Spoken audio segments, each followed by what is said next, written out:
なんとかなったみてえだな。神かける。これがスーパーサイヤ人3だ。Alright, what's going on, fam? Raiyuden here. Over at the Dragon Ball Legends Twitter, they have released this teaser. We're going to be seeing some new characters join the fight on the next reset, and tomorrow they're going to be teasing us the 1% character and the day after the new Legends Limited Daima related character. The floodgates are officially open. Now, this is now a good time to predict what kind of character we are going to see. If you asked me this before we got the adult Super Saiyan 3 Vegeta, I thought the timeline was going to be, let's go ahead and cover the mini versions of the two Super Saiyan 3 characters. So we would see Super Saiyan 3 Mini Vegeta paired alongside Tamagami 2. And then afterwards, we would see Super Saiyan 3 Mini Goku paired alongside Tamagami 1. I know they didn't have their little bout, but I think it would be appropriate for them to go through the mini versions first, just because we know there's far more interest in the adult versions of the characters. But now, they pretty much skipped that. They said, nope, we're not going to bother with the mini versions. We know that the money is with the adults, so let's go ahead and release those first. And we get our hands on adult Super Saiyan 3 Vegeta and Ku. Pretty nice. So that means we can go ahead and disregard all of those things and go in theory craft of what we're going to be seeing next. They could pull all kinds of things because the adult Super Saiyan 3 Vegeta is coming from the final battle, meaning they could be going with adult versions of Goku, adult versions of Vegeta, Super Saiyan 3 Goku to Super Saiyan 4, a Super Saiyan 4 Mini Goku, a Super Saiyan 4 Adult Goku. They could be going with Majin Buu, Super Saiyan 3. They could go with another Ku, a tag switch character, Tamagami 1 and 2. They could go with Goma. There are so many characters that they could pull from. Who knows what they're going to be going with. But based off of what the Daima tag is looking like right now and the characters that they have, it's pretty clear a second life character has to be on the roster. Every single one of these characters screams that they demand a second life character to help them out. Majin Ku, this guy is riddled with ways of manipulating sub count and disrupting your opponent's combos for the simple fact that they don't have a second life character to sponge the heavy hitting moves.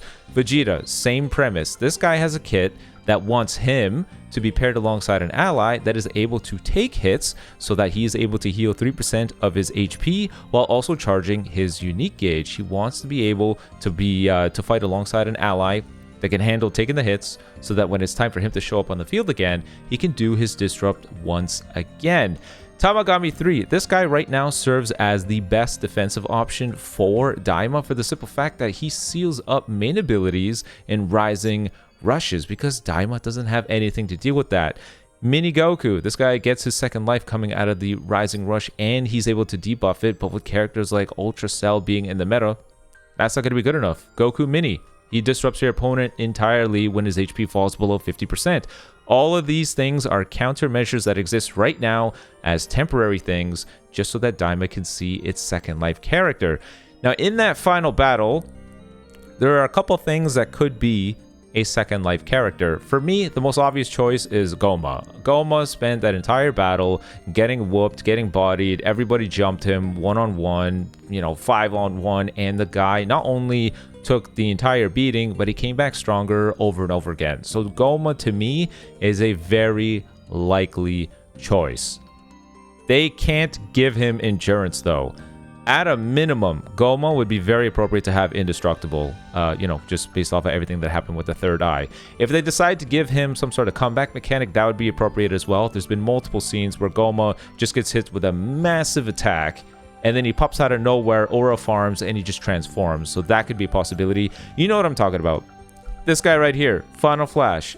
Goma gets launched into the sky, and then he comes back out, and for some reason, there's this light show that occurs and he just spawns out of it. That could be a comeback mechanic. I don't know about revival. In terms of a potential revival character, the obvious choice is Super Saiyan 3 Goku, who revives into Super Saiyan 4 Goku, but they remain mini the entire time. We already saw that scene. Pretty awesome. Goku, the rippling of the puddle effect, him going through will look to be Saiyan blood lineage, DNA something. I'm not really sure what the gist of that transformation was, but you know, they really honed in on this whole Goku sees his inner self to get that power-up transformation thing.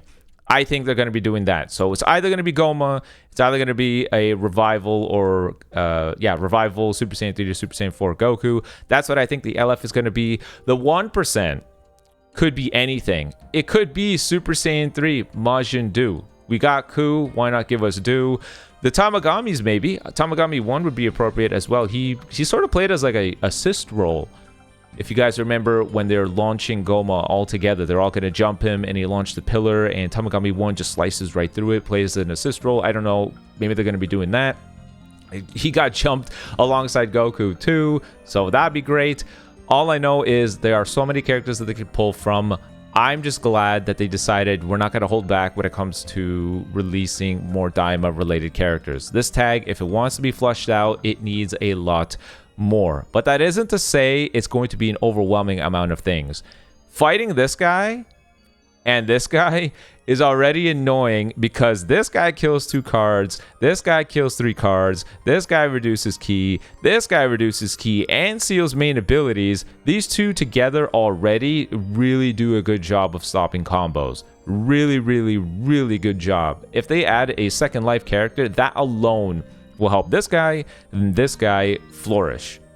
I'm not kidding. The main starting lineup for a lot of people is like Super Saiyan 3 Vegeta, Tamagami or Ku, and this Goku, or even this guy as a green, yellow setup. But I'm telling you right now, when the second life character comes out, it's this dude, second life character, this guy 100% on the bench, and then maybe, depending on whatever typing he gets, people start messing around with like yellow-blue or, double green, whatever. I'm telling you now, that is going to be the main lineup. And that second life character is definitely going to give support for the Daima tag. They got to make up for the fact that this tag is so new in a game that has had years to flush out every other tag with a wide variety of Zenkai Awakenings, all these powerful equips. So for Daima to make that, to bridge that gap, they've just been having everyone give a stupid amount of damage inflicted. Ku gives 50% for Daima. 50%. Tamagami gives 30% just for free. 30% right over here. Vegeta gives 20% should an ally actually kill somebody. Just sprinkles of damage inflicted everywhere. So a second life character with that as well, they're going to be set. A little bit of monstrous equipment, they're going to be set. Either way, you let me know in the comment section below what you think. I think, the Daima tag is going to be a very intimidating tag. And unlike the year of GT, I really do think this is going to be the year of Daima. We're going to be seeing continuous releases. We're going to see it in Anniversary. We're going to see it in Festival. I honestly think this tag is going to be monstrous. But until then, you let me know in the comment section below what you think. But until next time, peace.